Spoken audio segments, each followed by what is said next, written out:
నమస్కారం. శ్రీకాకుళం నగరంలో ఈరోజు డయేరియా అదుపు చేయడంలో రాష్ట్ర ప్రభుత్వం పూర్తిగా విఫలమైంది. ఈ రోజు విఫలమైన కారణంగానే ఈ రోజుకు వారం రోజులు గడిచినప్పుడు కూడా ఈరోజు చిన్న ఒక డయేరియా లాంటిది కూడా ఇవాళ అదుపు చేయలేక ప్రజలు ప్రాణాలు కోల్పోతుంటే కనీసం ఈ జిల్లా మంత్రి వ్యవసాయ శాఖ మంత్రి గారు కనీసం ఇప్పటి వరకు పరామర్శకు కూడా వెళ్ళలేదు. ఇది బాధాకరమైన విషయం. అంతేకాదు ఈరోజు ఈ డయేరియా ప్రబలడానికి ప్రధానమైన కారణం ఏంటంటే ఈరోజు మంచినీటి పైపు లైన్లు అన్నీ కూడా ఇవాళ మురికి కాలువలు గుండా ప్రవహిస్తున్నాయి. అది ఎక్కడ లీక్ అవుతున్నాయో తెలియదు, ఎక్కడ పోయినాయో తెలియదు, ఎక్కడ పింపురెక్కి పోనాయో తెలియడంతో ఈవేళ మురికి నీరు మంచినీటితో కలిసి వెళ్ళడంతో ఈవేళ డయేరియా ప్రబలింది. దీనివల్ల ఏంటంటే అనేక మంది ఈవేళ రోగాలు బారిన పడతారు. మరొక వైపున ఈ శ్రీకాకుళం జిల్లాలో మొత్తం అంతా మురికి నీరు, సెప్టిక్ ట్యాంక్ నీరు, హాస్పిటల్ వ్యర్థాలు మొత్తం అంతా కూడా ఈవేళ ఎటువంటి శుద్ధి చేయకుండా ఈవేళ నాగావళి నదికి ఈవేళ లైన్ కనెక్షన్ అయి ఉంది. అక్కడి నుంచే మంచినీరు ట్యాంకులేమో ఫిల్టర్ చేసి ఈ శ్రీకాకుళం నగరవాసులకు ఇస్తారు. అంటే ఈ మురికి నీరే తిరిగి మళ్ళీ ప్రజలకు ఇవ్వడంతో ప్రజలు అనారోగ్యం పాలవుతారు. గతంలో కూడా మేము సిపిఎంగా అనేక ఆందోళన చేసాం. మీరు శుద్ధి చేసి ఈ నీరంతా కూడా పైప్ లైన్ ద్వారా సముద్రం కలపండి, అంతేగాని ఈ నాగావళి కలుషితం చేయడం చెప్పేసారు. ఈ ప్రభుత్వాలు ఎంతవరకు కూడా దానికి ఎటువంటి శుద్ధి చేయడానికి కూడా ముందుకు రాలేదు. అందుకోసమే ఈవేళ ఈ బారిన పడతారు. అంతేకాదు ఈవేళ రోగాల బారిన పడితే ఈవేళ వైద్యానికి రిమ్స్ తీసుకెళ్తే రిమ్స్ లో బెడ్లు లేవు. ఎందుకయ్యా బెడ్లు లేవనంటే ఐసీయూ బెడ్లు 30 ఉన్నాయి. 30 బెడ్లు ఉంటే దానిలో 16 వెంటిలేటర్లు ఉన్నాయి.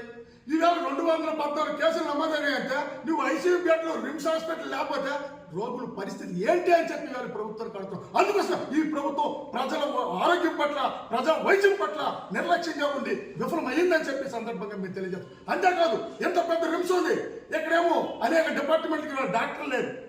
ఈరోజు ఎన్నో ట్రైనాలజీకి లేరు, ఎండోగ్రాఫ్కి సంబంధించి లేరు, అదేవిధంగా పిల్లలకు సంబంధించి పీడియాట్రిక్ సర్జన్ లేడు.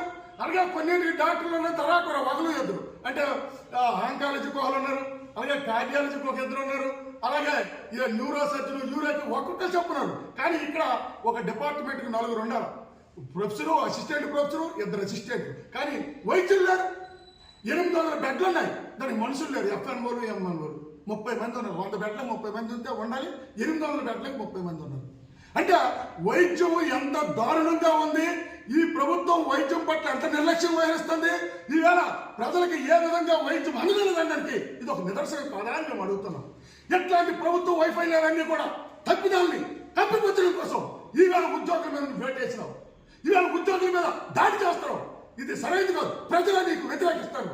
ఉద్యోగులు తన మొత్తం అంతా కూడా మొత్తం శ్రమని ఇవాళ దారిపాసి ప్రజల కోసం పనిచేస్తున్న మీద మీరు చర్యలు తీసుకుంటారా అని చెప్పి ఈవేళ వ్యవసాయ శాఖ మంత్రి అచ్చెన్నాయుడు గారిని ఇవాళ మేము ప్రశ్నలు తెలుసుకోవడం. అందుకోసం ఈరోజు మేము చెప్తున్నాం, వెంటనే పైపు లైన్లన్నీ కూడా మరమ్మతులు చేయాలి. కొత్త పైపు లైన్లు వేసి నీరు ఇవ్వాలా. అదేవిధంగా నాగావళి నదిని కలుషితం లేకుండా చూడాలి, శుద్ధి చేసి నీరు మాత్రం మొగ్గాలి. అలాగే ఈ రోజు చనిపోయిన వ్యక్తులకి ఒక్కొక్కరికి 25 లక్షలు చొప్పున నష్టపరిహారం ఇవ్వాలని చెప్పి మేము సిపిఎం పార్టీగా డిమాండ్ చేస్తున్నాం. రాష్ట్ర ప్రభుత్వం ఎప్పటికైనా సరే ఇవన్నీ కానీ పరిశీలన చేయకపోతే భవిష్యత్తులో పెద్ద ఎత్తున పోరాటం చేస్తామని చెప్పి హెచ్చరిక జారీ చేస్తున్నాం.